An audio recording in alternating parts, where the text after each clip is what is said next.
Kita lanjutkan. Pada minggu yang lalu kita sudah membahas masalah syarat sah sembahyang.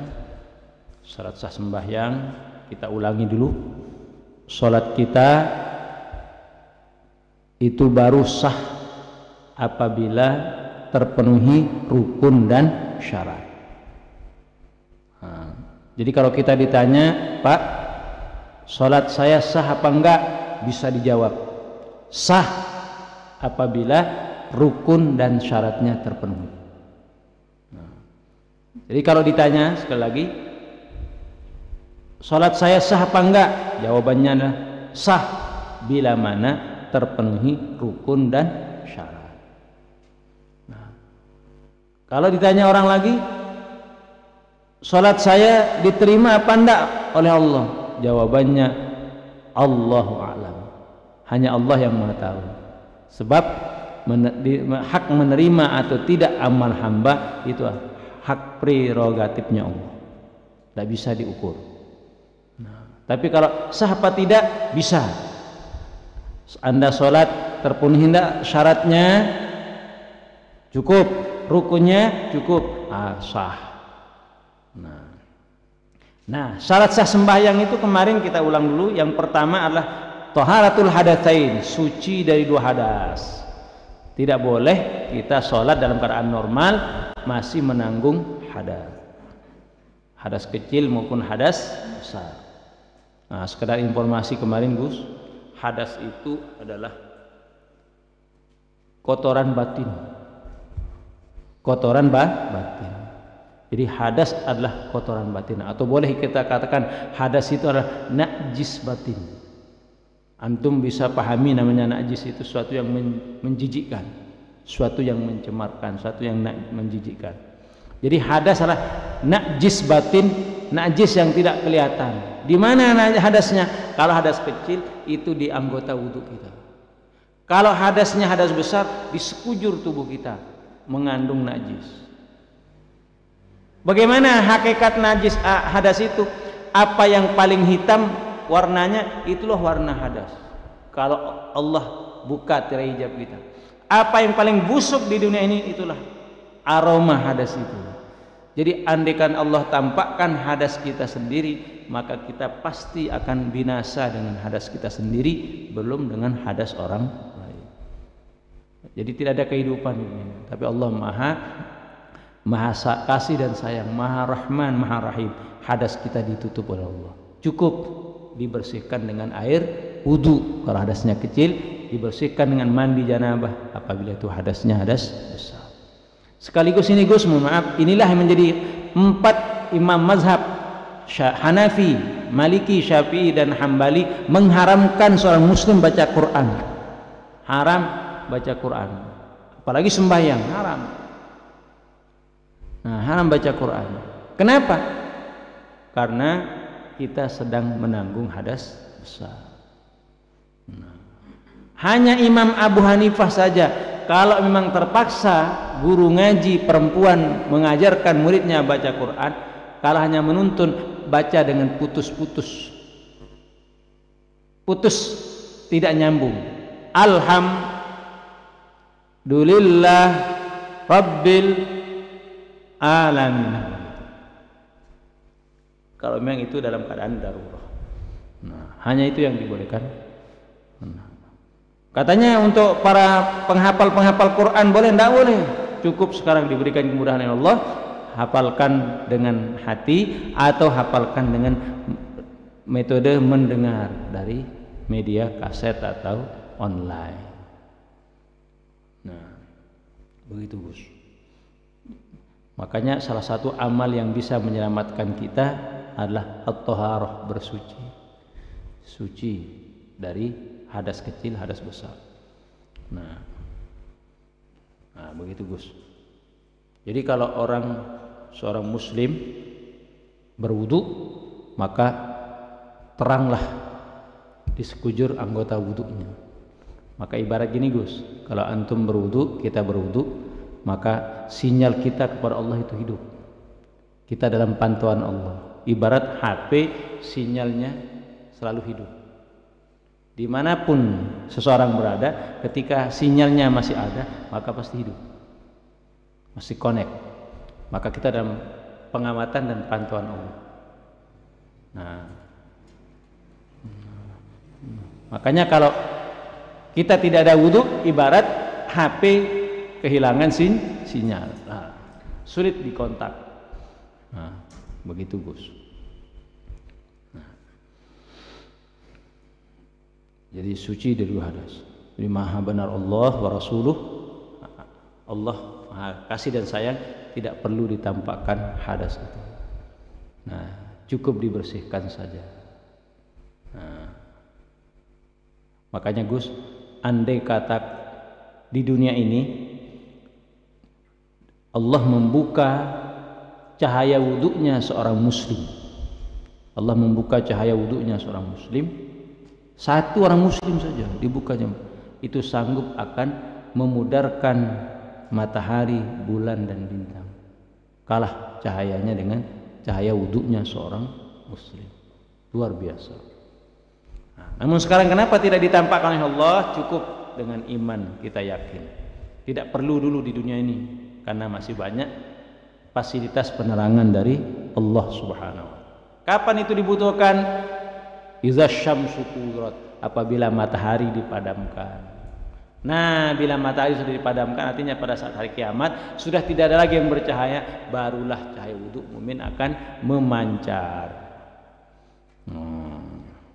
Di situ akan kita perlukan pencahayaan di dalam kubur, pencahayaan di mahsyar, pencahayaan di hisab, pencahayaan di sirat, pencahayaan ketika kita berangkat menuju surganya Allah Subhanahu wa ta'ala. Amin Allahumma amin. Itu Gus, suci dulu hadas. Nah, jadi boleh antum katakan apa itu hadas? Hadas adalah sebab-sebab yang mewajibkan kita wudu, boleh. Sebab-sebab mewajibkan kita mandi, hadas. Boleh juga hadas itu adalah perkara yang abstrak, sesuatu yang abstrak yang ada pada anggota wudhu kita bila mana itu hadas kecil. Kalau hadas besar, sesuatu yang abstrak yang ada pada sekujur tubuh kita bila itu hadas besar. Nah, maka kita diwajibkan bersuci. Nah, berikutnya suci badan, pakaian, tempat dari najis. Nah, itu sebagai syarat sah sembahyang kita. Pakaian suci, badan suci, nah, tempat juga suci. Pertanyaannya sekarang, ada pakaian yang suci, ada sarung yang suci, tapi hasil curian, bagaimana, sah dibawa salat? Kalau memang sarung itu suci, pakaian suci, sah. Ingat sah, cuma apakah ada pahalanya? Itu Allah tidak menerima ibadah yang bercampur dengan barang yang haram. Nauzubillah min dzalik. Begitu Gus. Kalau seorang tertutup auratnya, suci bajunya, suci sarungnya, suci pakaiannya, walaupun itu dari hasil curian, sah. Kalau perkara sah, sah. Cuma apakah ada pahalanya? Zong. Tidak akan ada pahala, karena Allah tidak mau mencampur ibadah dengan barang yang haram. Berikutnya Gus, satrul aurah, menutup aurat. Nah, nanti akan dijelaskan mana aurat itu. Ya, yang dimaksud menutup aurat di sini menutup warna aurat supaya jangan nampak transparan warna kulit. Nah, jadi pakailah pakaian. Kalau kita sholat Gus, sunnah memakai pakaian yang berlapis. Nah, sunnah pakai lapis dua, baju dalam ada, baju luar ada. Dan yang paling abdul kita pakai sholat itulah pakai gamis dan pakai celana. Nah, itu paling abdul sholat kita seorang muslim. Itu pakai gamis dan pakai celana. Nah, jangan celananya di luar. Nah, itu tetap lebih afdal pakai sarung kalau celana kelihatan. Karena kenapa? Karena masih memperlihatkan bentuk aurat. Sah sih sah celana panjang, celana yang kita pakai kerja ini sah. Cuma ketika kita berdiri ruku sujud masih memperlihatkan bentuk aurat. Nah, lebih afdal tertutup pakai sarung. Makanya tadi afdal yang paling pertama gamis panjang, di dalamnya ada celana atau ada sarung. Kayak Gus Koyum lah. Istiqbalul kiblah, menghadap kiblat, yaitu Ka'bah. Nah, sebagai persyaratan sahnya sholat kita. Nah, subhanallah Gus, ana berpikir ini hikmahnya kenapa seorang muslim wajib sholat menghadap kiblat semua. Ternyata hikmahnya adalah melambangkan persatuan kita sebagai umat Islam. Nah, persatuan para umat Islam. Jadi dengan sholat dengan arah yang sama berarti kita adalah satu kesatuan yang tidak bisa dipisahkan. Dan menunjukkan kuatnya persatuan dan kesatuan umat Islam itu sebenarnya. Dan antum bisa bayangkan andai kata seseorang kita sholat itu sesuai dengan maunya kita, maka sudah barang tentu ketika ada sholat jamaah maka tidak akan mungkin terjadi sembahyang, pasti akan terjadi tabrakan. Coba satu masjid sholat Jumat dengan arah yang berbeda-beda, nggak mungkin, pasti akan tumpang tindih. Tapi kenapa satu masjid bisa sholat semua berakhir dengan sehat, selamat dan sejahtera? Kenapa? Karena sholatnya menghadap satu arah. Kalau apa jadinya kalau kita sholat berbeda-beda arah? Pulang bonyok semua kan begitu. Termasuk di Masjidil Haram, satu komando Allahu Akbar, luar biasa. Itu satu kesatuan yang tidak bisa dipisahkan lagi. Itu hikmahnya, Bos. Jadi asas keindahannya ada, asas persatuannya. Itulah dibalik menghadap kiblat itu. Berikutnya yang dukhulul waktu, harus sudah masuk waktu. Tidak sah sholat kalau belum masuk waktu.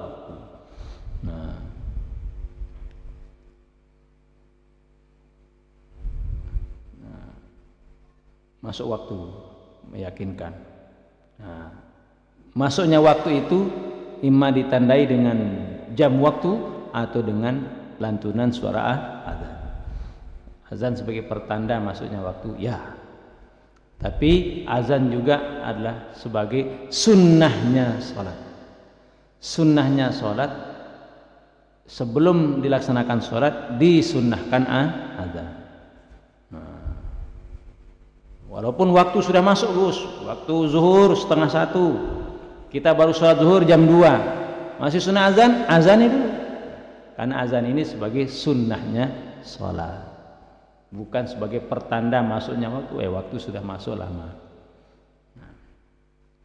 Kemudian wal ilmu bi fardiyatiha, ilmu tentang kefarduannya. Kita berilmu mengetahui bahwa sholat itu wajib.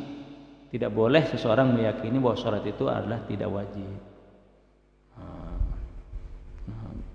bahwa memang sholat ini adalah sembahyang yang hukumnya wajib fardu ain. Kita tahu itu. Jangan asal mendengar-dengar. Bagaimana sholat Pak D? Katanya sih wajib. Katanya sih wajib. Itu berarti kita belum mengetahui persis tentang wajibnya. Wala ya'taqida fardahu min furudiha sunnatan. Selanjutnya seseorang yang baru dianggap sah sholatnya harus mengetahui, harus bisa membedakan mana yang wajib dan mana yang sunnah. Ruku wajib, iktidal wajib, sujud wajib. Bisa dia bedakan. Mengangkat tangan sunnah, itu yang bagus. Jadi dia bisa membedakan yang wajib maupun yang sunnah. Sekalian kalau memang seorang itu tidak begitu rinci belajar tentang mana yang wajib sunnah, sudah niatkan saja semua yang ada dalam salat hukumnya wajib, sah. Tidak terlalu bersiko itu, sah. Apabila diniatkan semua yang aku kerjakan dari takbir sampai salam wajib semua, sah itu.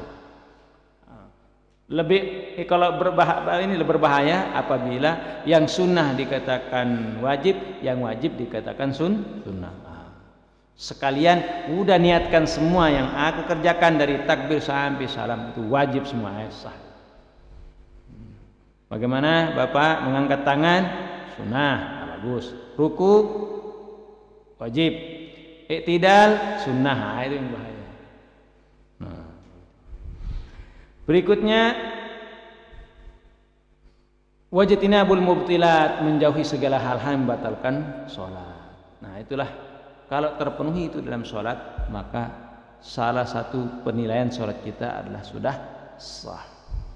Baru nanti level yang kedua, dikerjakan rukunnya apa enggak, rukun sholatnya kerjakan, berarti sholat Anda sah semua. Nah begitu Gus, itu pengajian yang minggu lalu. Kita lanjutkan saja Gus kepada berikutnya. Al-auratu arba'un. Nah, ini yang kemarin. Al-auratu arba'un. Aurat itu ada 4. Al-auratu aurat arba'un 4.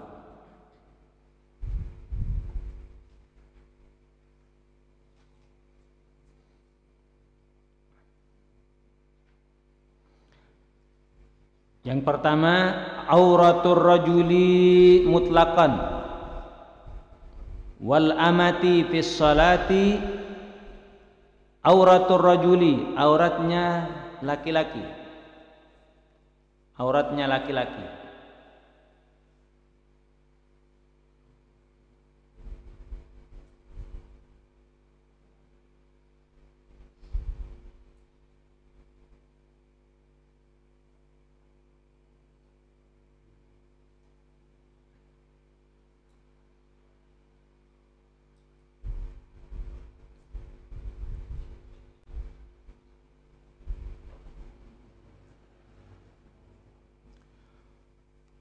Auratul rajuli, auratnya laki-laki mutlak,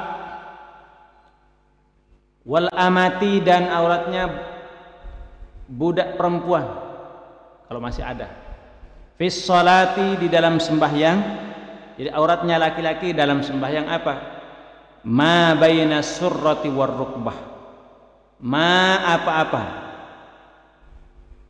daerah, wilayah, anggota badan. Ma baina surrah, antara pusat, war rukbah, dan lutut. Nah, jadi aurat kita dalam sembahyang bagi laki-laki dan bagi budak perempuan kalau zaman dulu, yaitu antara pusar dan lutut, antara pusar dan dengkul.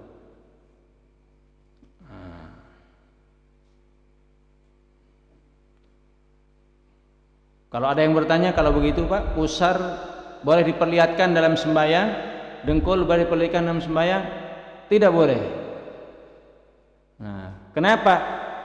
Karena itu masuk dalam kategori ma la yatimul wajib illa bihi fahuwa wajib. Nah, tidak akan sempurna menutup aurat kalau tidak menutup seluruhnya. Maka menutup dengkul hukumnya wajib, menutup pusar hukumnya wajib. Tidak sah memperlihatkan kelihatan dengkulnya, kelihatan pusarnya ketika sholat, karena termasuk wajib ditutup. Nah, ma baina surrah wa rukbah, antara pusar dan lutut.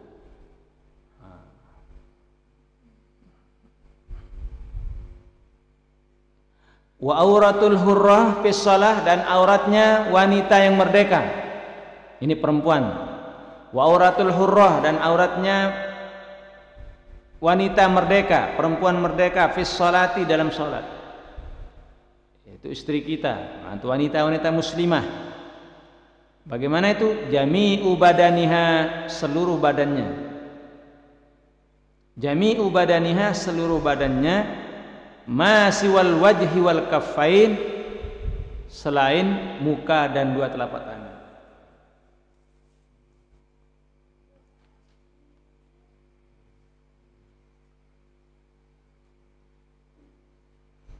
Ma siwal wajhi wal kaffain, selain muka dan telapak tangan.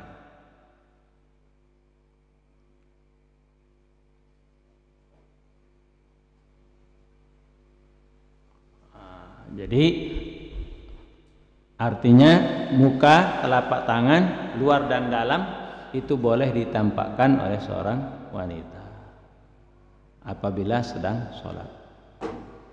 Nah, cuma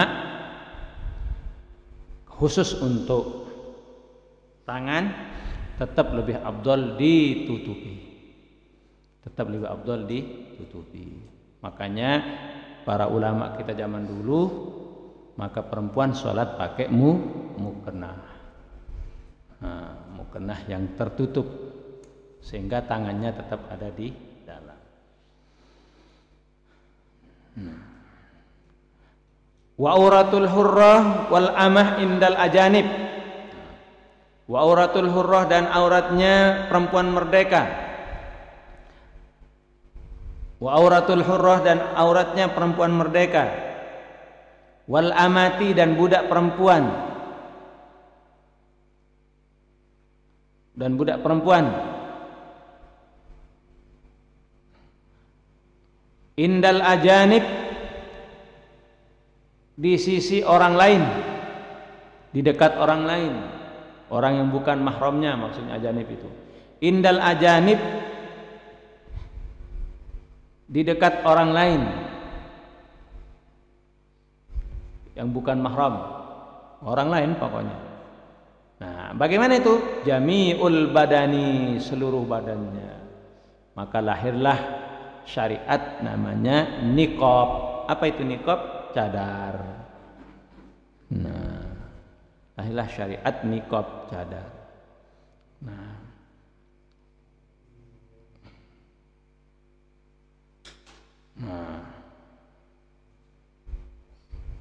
Nah ini Gus, mohon maaf.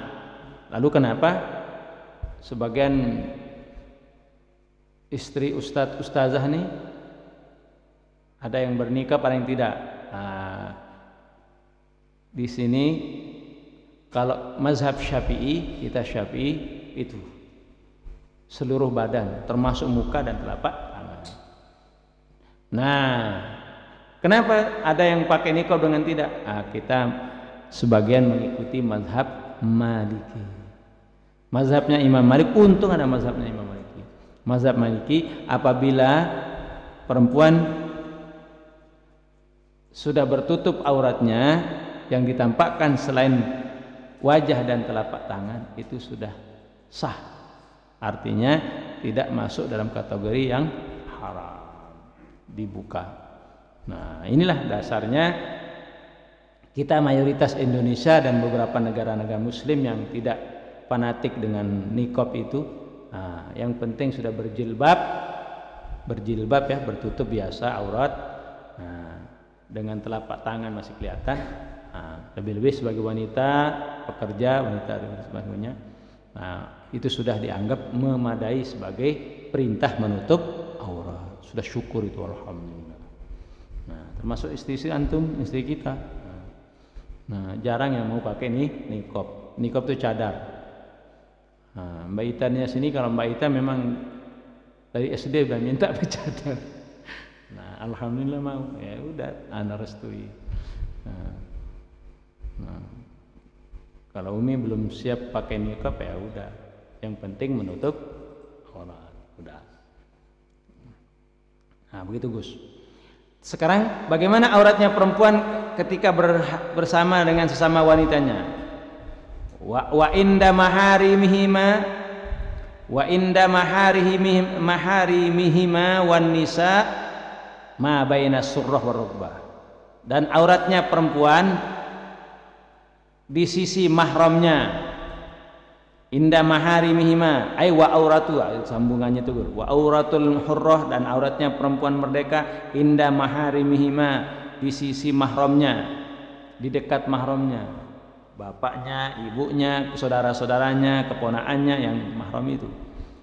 Jadi bagaimana wan nisa, dan ketika di dekat sesama perempuannya, sesama wanitanya, kumpul sama wanitanya, dia kumpul si perempuan ini sama mahram-mahramnya. Mana auratnya? Ma baina surrah war rukbah, antara pusar dan lutut. Antara pusar dan lutut. Artinya masih ada toleransi membuka itu, tapi dari segi kesopanan jangan. Ya kalau kita punya etika, kita punya adab sopan santun.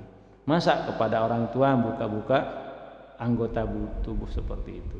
Walaupun secara syar'i memang itu batasannya, tapi tetap akan lebih baik tertutup. Andaikan makanya seorang perempuan di rumahnya ya pakai pendek, kaos-kaos pendek, tidak menutup aurat di depan, tidak menutup kepala, tidak jilbaban, itu masih tidak sampai kena sanksi haram ketika di dekat mahramnya. Adapun ini yang jadi masalah nih Gus. Adapun di kolam-kolam renang, ini meskipun itu kolam renang perempuan, kalau membuka aurat lebih dari selain pusar dengan dengkul, maka hukumnya haram sayang pandang. Termasuk kita Gus. Sama laki-laki haram memandang aurat selain pusar dan lutut. Maka kalau kita keluar rumah terutama keluar rumah, tolong minimal ditutup aurat, jangan sampai pakai koloran pendek gitu.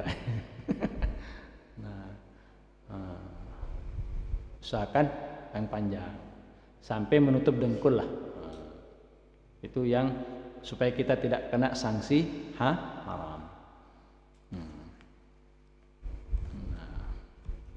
Begitu Gus.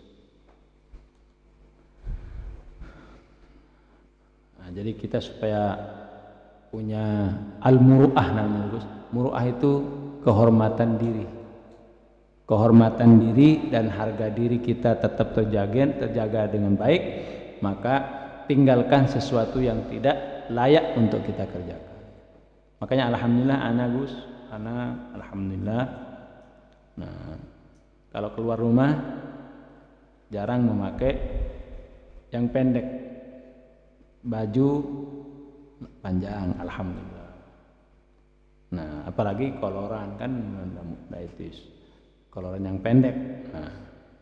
Begitu. Jadi ana mengharapkan antum semua Gus, paling tidak antum di mana saja ketika keluar rumah minimal tidak memakai kolor yang pendek, panjang saja. Andai kan baju tidak terlalu panjang, baik pendek tidak apa-apa. Supaya kita menjaga al-muru'ah. Muru'ah itu kehormatan diri. Siapa lagi yang akan menjaga kehormatan diri kita selain diri kita sendiri? Kehormatan itu sudah masuk harga diri kita. Harga diri merupakan sesuatu yang sangat berharga, bernilai tinggi dalam diri kita. Kalau seorang sudah tidak punya harga diri lagi, maka itu sudah tidak dianggap ada. Seorang memiliki harga diri, wah itu dia akan memperjuangkan dengan habis-habisan. Begitu Gus.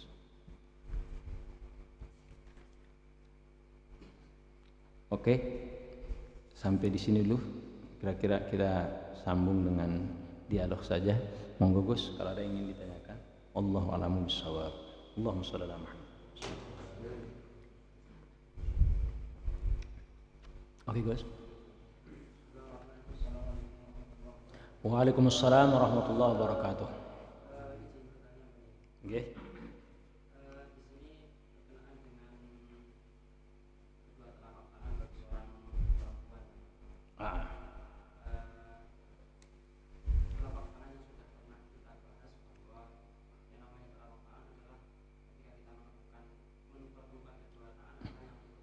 Ah, nah.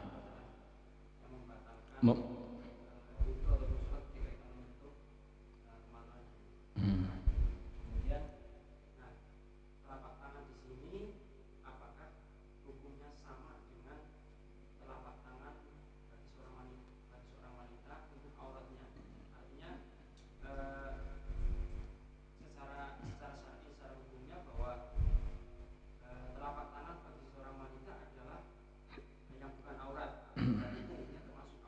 Nah.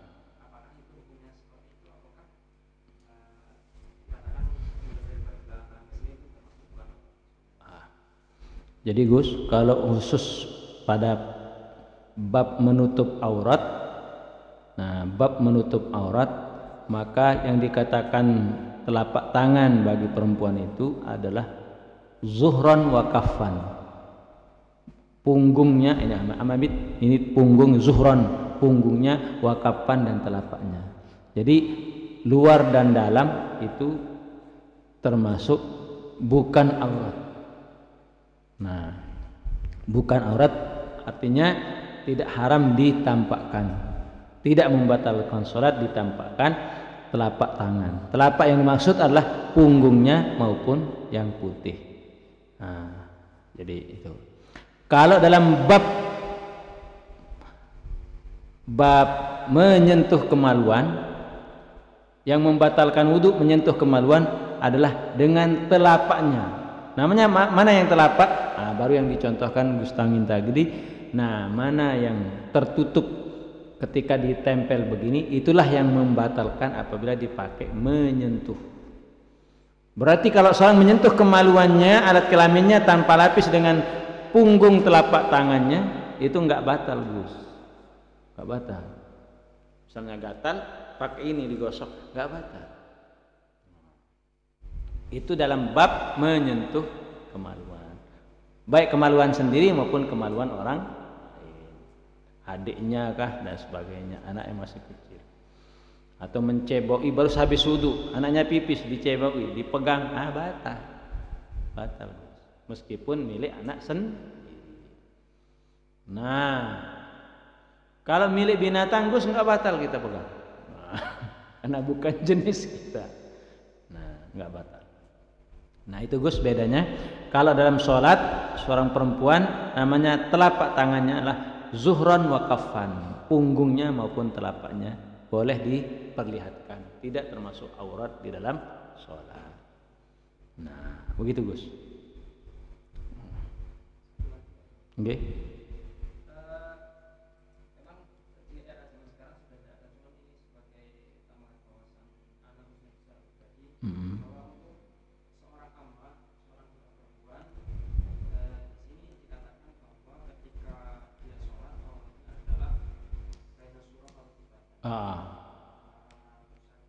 Lutut ya.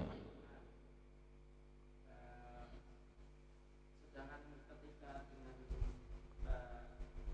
pertunjukan orang lain ya, bahwa dia adalah sama seperti wanita-wanita ya. Dalam hal dia sholat itu apakah dia munfarid ataukah bisa menjamaah? Amah itu artinya Gus, budak perempuan. Budak perempuan itu di zaman dulu. Nah, sekarang sudah ada perbudakan, tidak ada perbudakan.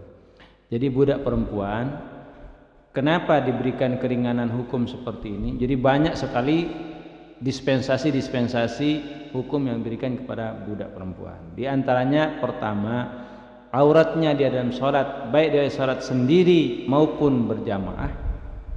Nah, itu auratnya seperti laki-laki yang wajib ditutup oleh dia antara pusar dan lutut. Nah, kenapa perempuan budak ini diberi seperti itu? Nah, karena zaman dulu manusia yang berstatus budak itu halal diperjualbelikan. Sama hukumnya seperti barang begitu zaman dulu. Diperjualbelikan seperti barang. Nah, wujudnya manusia tapi harganya adalah barang, benda. Nah, Itu hukum zaman dulu, Gus. Terus tambah lagi, budak perempuan itu diberikan keringanan hukum seperti itu karena dia memang difungsikan hanya untuk bekerja dan bekerja. Bekerja dan bekerja sesuai dengan perintah tuannya, majikannya. Kalau dia dipekerjakan mengasuh bayi, mungkin. Kalau dia dipekerjakan, pokoknya dia harus mengikuti perintah tuannya. Maka terkadang harus dia terpaksa harus membuka auratnya yang seperti itu. Maka diberikan keleluasaan oleh Allah, budak perempuan sholat boleh seperti itu. Terus yang ketiga, alasannya adalah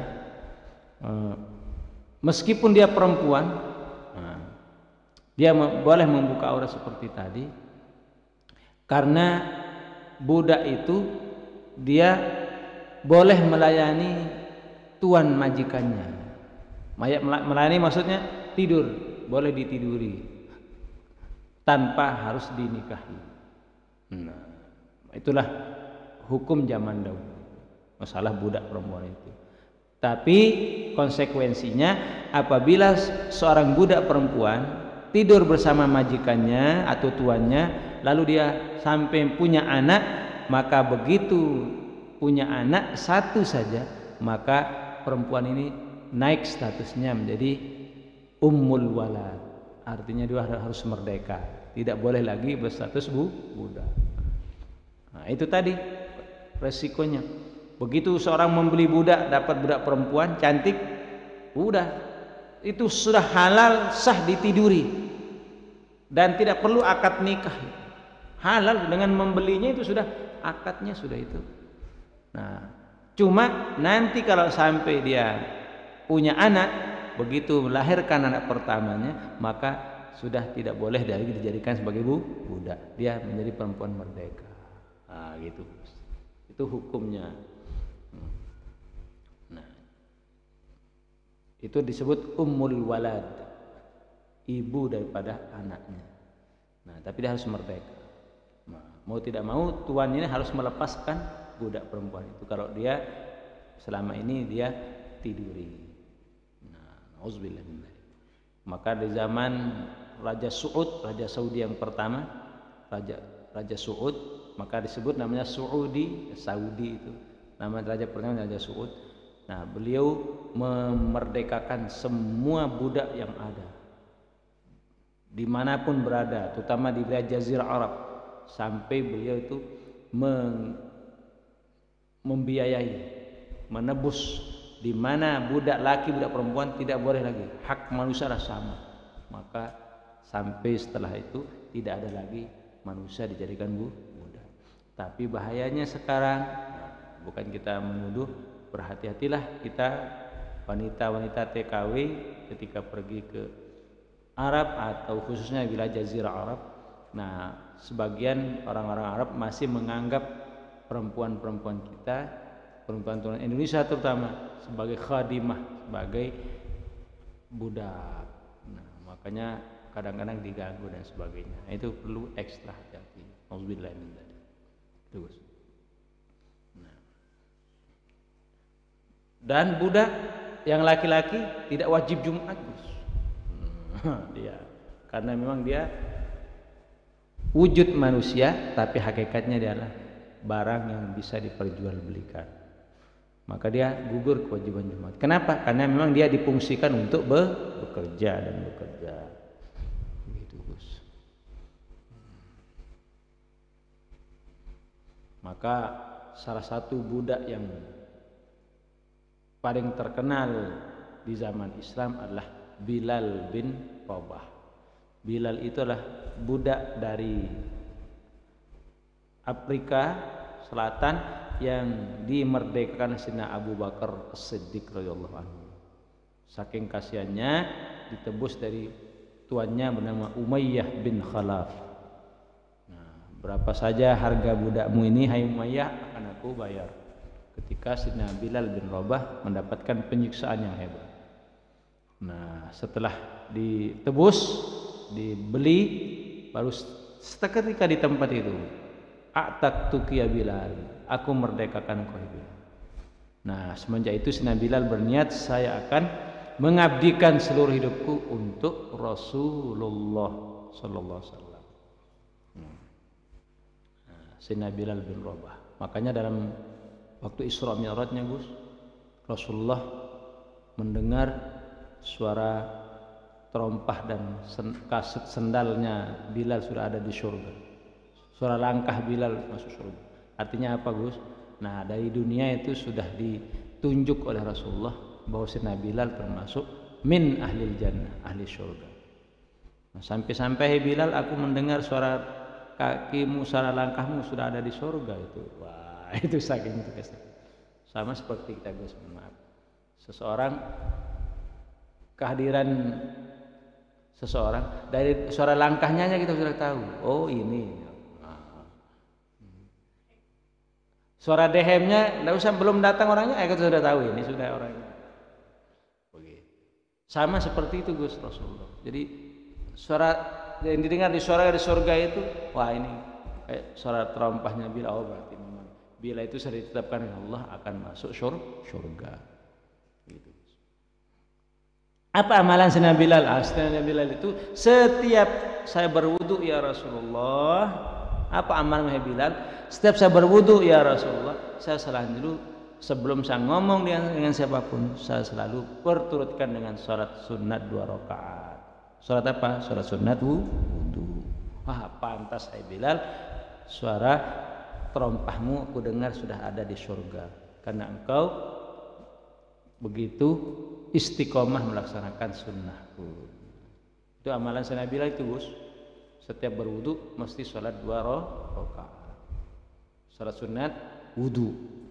Nah, kalau sholat sunat wudu ini Gus bebas. Mau waktu tahrim, mau enggak waktu tahrim, itu dia tidak kena sanksi haram sholat. Kenapa? Karena sebab yang membolehkan sholat itu sudah ada masuk, yaitu wudunya.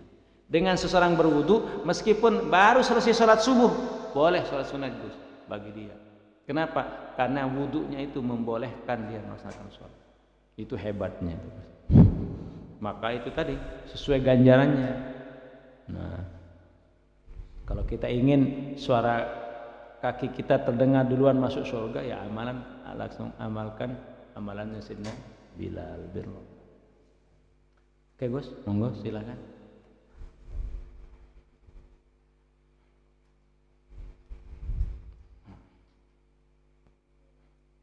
Ada lagi yang disampaikan Gus? Oke, monggo.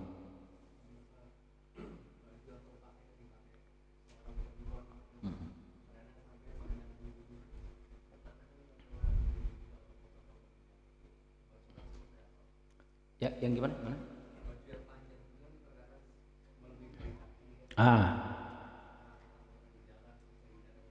Oh iya.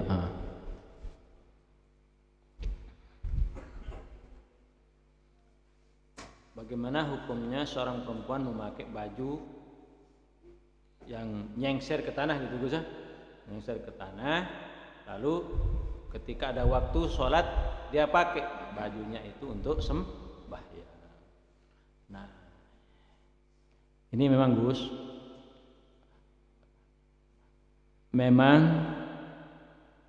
persoalan menutup aurat dengan persoalan najis itu beda Gus.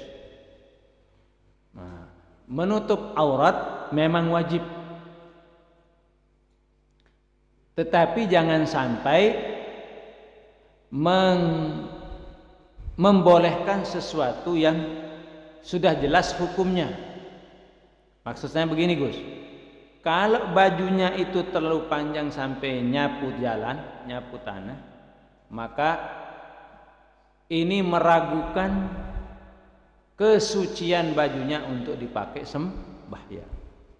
Nah, meragukan bajunya itu dipakai untuk sembahyang karena saking nyengsernya tadi itu, kepanjangan roknya sampai nyapu jalan.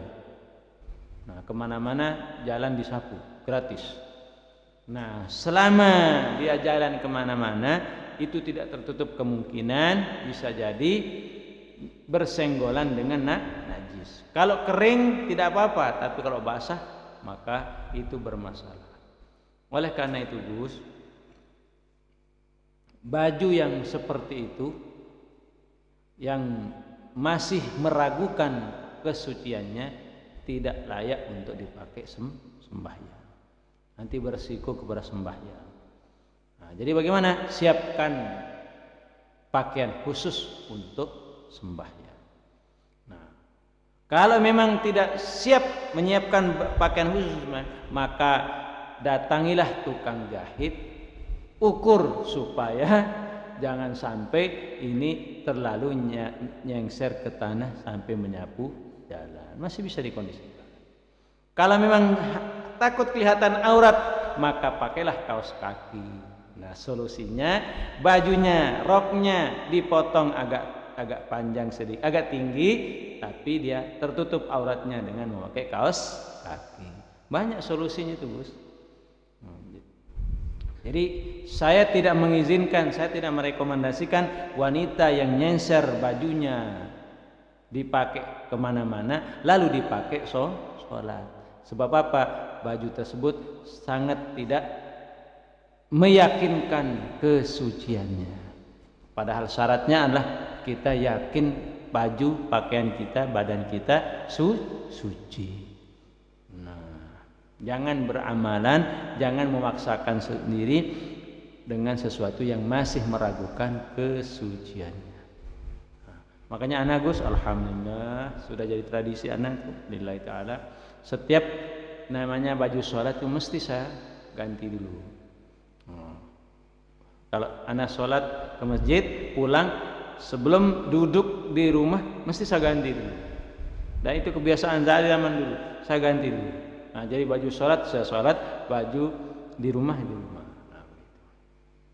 Nah, apa maksudnya? Tujuannya supaya kita tetap meyakini kesucian pakaian sholat kita. Sama dengan setiap datang ke masjid mesti saya cuci kaki, mesti cuci kaki. Nah, mesti. Nah, itu sudah tradisi, mesti cuci kaki. Nah, makanya di rumah ini kalau mau sholat, anak pakai sandal khusus, Gus. Khusus sandal yang tidak boleh keluar di luar. Jadi khusus sandal di dalam. Jadi walaupun mau sholat di sini, di mana-mana, anak pakai sandal dalam rangka menjaga supaya hati kita benar-benar ya yakin akan suci. Itu yang anak tidak bisa lepas. Pertama, memakai sandal kalau mau sholat di dalam rumah, tapi sandalnya khusus, tidak keluar. Yang kedua, kalau saya ke masjid mesti cuci kaki. Mau sholat atau enggak saya mesti cuci kaki. Nah, kemudian yang ketiga, setiap namanya baju sholat itu mesti saya buka sebelum dipakai duduk dan sebagainya. Nah, itu untuk tetap menjaga kesucian. Itu Gus. Jadi kalau perempuan, sekali lagi, kalau ada ibu-ibu atau gadis yang bajunya nyengser ke tanah, maka silahkan itu dipakai, tapi untuk sholat pakailah pakaian yang lain. Siapkan peralatan sholat yang lain yang meyakinkan kesucian. Kalau memang tidak siap menyiapkan alat sholat sendiri, maka datangilah tukang jahit, dipotong agak tinggi. Nah, kemudian untuk masalah kaki tertutup auratnya, pakailah kaos kaki yang agak tebal. Nah, supaya menutup aurat semua. Begitu Gus. Termasuk kita Gus, mohon maaf sesungguhnya, maka sunnah kita memakai sarung itu begitu. Pakai sarung itu sunnah di atas mata kaki. Apa tujuannya? Supaya tidak terlalu nyapu jalan. Sunnah di atas mata kaki. Bagaimana tingginya? Nisfus syak. Nisfus syak. Nah, yaitu sampai setengah betis. Itu sunnahnya. Nah, makanya teman-teman JCG jamaah celana gantung itu ada benarnya itu. Nah, tidak salah mereka. Cuma fanatik itu yang salah. Nah, sunnah sarung itu di atas mata kaki. Sunnah. Bagaimana batas sunnahnya? Sampai nisfus sak. Nah, setengah betis. Kalau lebih daripada itu Gus berbahaya.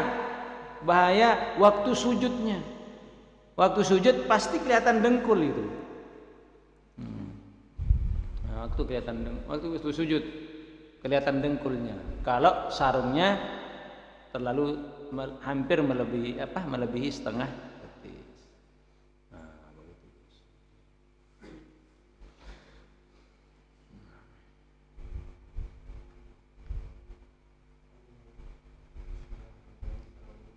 Waalaikumsalam warahmatullahi wabarakatuh.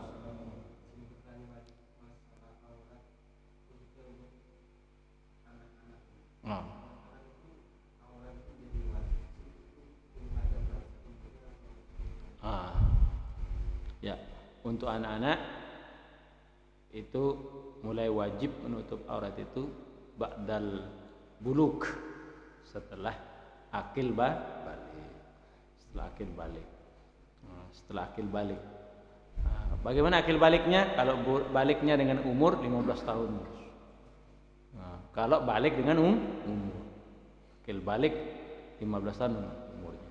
Laki perempuan.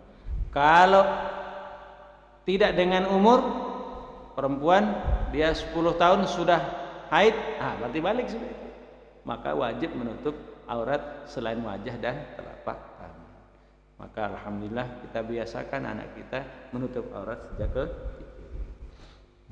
bagus sudah itu. Nah, kalau laki-laki akil baliknya bisa dengan umur, bisa juga dengan mimpi ihtilam. Nah, kalau ihtilamnya itu setelah umur 9 tahun. Tapi biasanya sih laki-laki bermimpi itu antara kisaran 11, 12-an tahun baru terjadi mimpi itu. Jarang mimpi di atas 9. Enggak tahu sekarang karena faktor YouTube ini.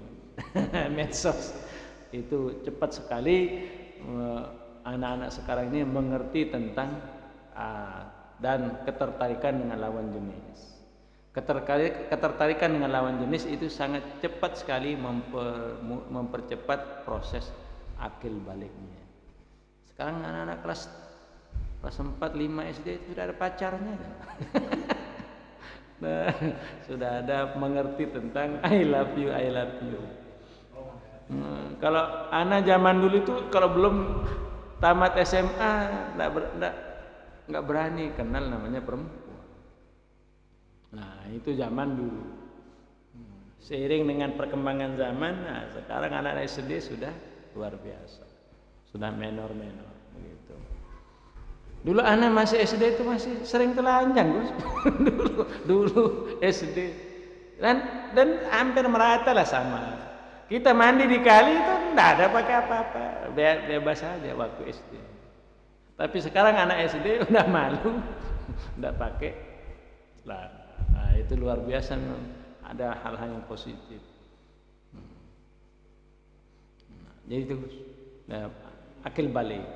Nah, tapi tidak usah nunggu baliknya baru dipakai. Itu kan jauh-jauh sebelumnya kita sudah melajarinya, pembiasaan itu sangat penting.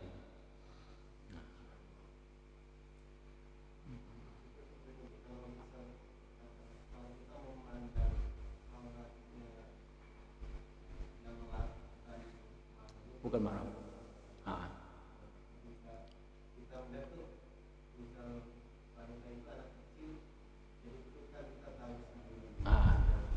Iya.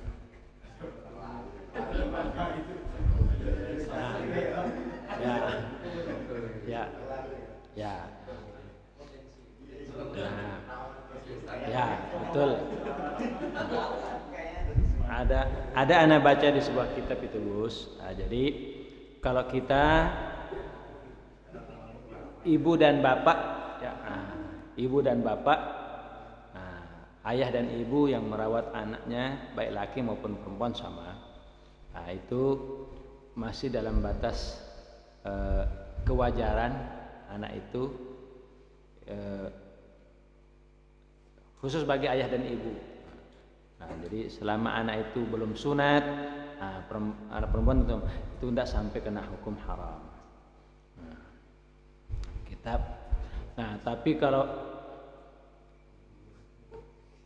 anak orang lain itu terutama yang perempuan, sama kita ya, itu qoblal murahik. Murahik itu sebelum mendekati usia mumayyiz. Mumayyiz itu si anak ini sudah dia bisa makan, bisa minum, bisa istinja sendiri. Kalau dia BAB, BAK, dia bisa cuci dirinya sendiri. Makan dia suapin sendiri, minum dia ambil sendiri, minum sendiri. Kalau dia BAK, BAB, dia bisa istinja sendiri. Nah, ukurannya itu anak sudah tidak boleh kita memandang aurat besarnya. Itu, Gus. Nah, jadi kira-kira umurnya berapa ya? Kira-kira 6-7 tahun lah. 6-7 tahun. 6 kelas 1 SD itu sudah tidak boleh lagi kita memandang aurat besar. Nah, begitu, Gus. Jadi kalau kita perkirakan umur ya, kalau standar syar'inya apabila anak perempuan ini sudah dia bisa makan sendiri, nyuapin sendiri, minum sendiri, istinja sendiri, itu sudah haram kita memandang auratnya. Nah, kalau masih anak-anak belum kena haram. Tapi selama itu tidak ada kepentingan tidak usahlah. Nah, karena itu bagian dari al-muru'ah gitu. Muru'ah itu hal kehormatan diri. Dan satu lagi, Gus, tolong diwanti-wanti dan dipesan kepada istri-istri kita ketika menyusukan anak. Maka itulah fungsi pertama wanita berjilbab agak besar, agak lebar. Ketika hendak menyusukan di tempat keramaian, di tempat umum, tidak ada tempat untuk bernaung, berlindung, maka cukup dia menutup bagian yang diperlukan dengan jilbabnya. Jangan kayak tadi, ada tamu anak itu besok malam minta dinikah ulang, bahwa istrinya minta diselesaikan masalah. Nah, sudah tidak berjilbab, mantan murid sih sudah tidak jilbaban, anaknya minta nyusui. Aduh, terpaksa anaknya nangis minta disui. Hanya anak mengalihkan pandangan ke bapaknya, padahal yang minta penjelasan dia kan serba repot. Nah, begitu, Gus. Nah, jadi atau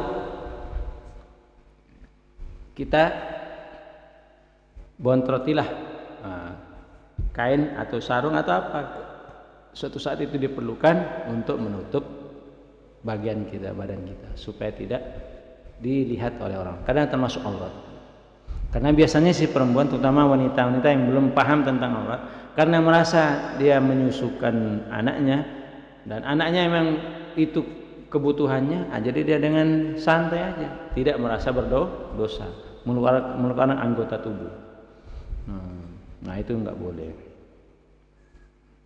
Makanya anak salut di bandara itu, di bandara ada disediakan khusus tempat menyusu. Nah, itu bagus itu. Nah, terus masuk di waktu anak mengurus KTP di catatan sipil di Tenggarong, ada disediakan khusus untuk menyusukan bayi. Kalau di situ kita laki-laki mamnu, dilarang masuk. Nah, begitu. Ada kisah lucu soalnya. Ada jamaah haji pulang dari tanah suci. Di toilet di Mekah itu begitu, Gus. Nah, kadang kalau yang sekarang gambar kepala aja, kepala laki-laki berjenggot, waktu itu WC perempuan, WC laki. Kalau perempuan, wanita berjilbab, kepala. Kalau dulu pakai simbol itu, Gus, kayak bergamis itu perempuan, ya kan, bergamis. Kalau tidak ada gamisnya laki-laki. Nah, Pak Haji ini orang Indonesia melihat itu, dikira itu khusus yang bergamis saja. Masuklah ke toilet perempuan. Wah, kaget perempuan ini sih. Kenapa? Wah, ini kan khusus untuk orang haji, karena bergamis. Nah, itu. Nah, begitu.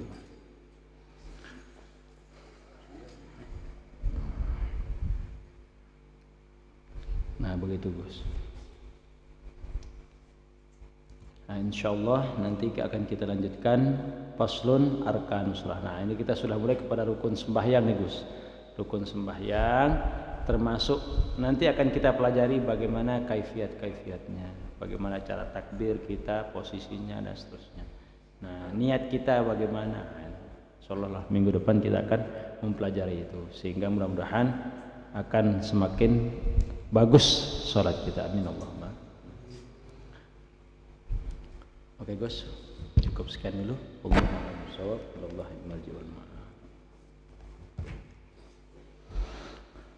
Kita berdoa dulu. Bismillahirrahmanirrahim. Alhamdulillahirabbil alamin. Shallallahu ala sayyidina Muhammad wa ala alihi ajma'in. Allahumma aftah alaina abwabal khair wa abwabal rizqi wal quwwati was sihhati wal afiyah wa abwaban ni'mah wa abwabal ulumin nafi'ah wa abwab husnil khatimah.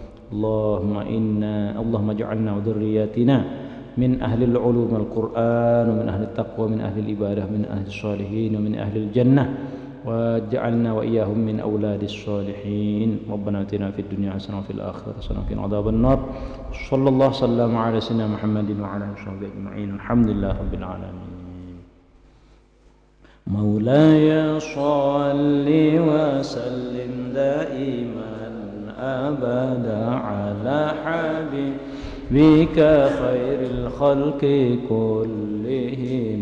هو الحبيب الذي ترجى شفاعته لكل هول من الأهوال المقتحم.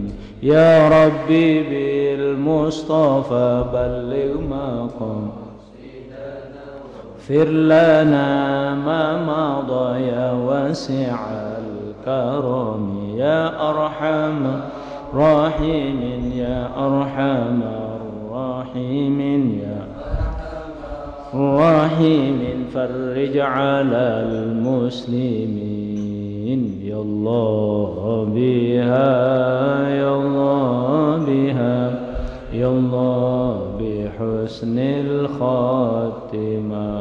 يا الله بها يا الله بها يا الله بحسن الخاتمة.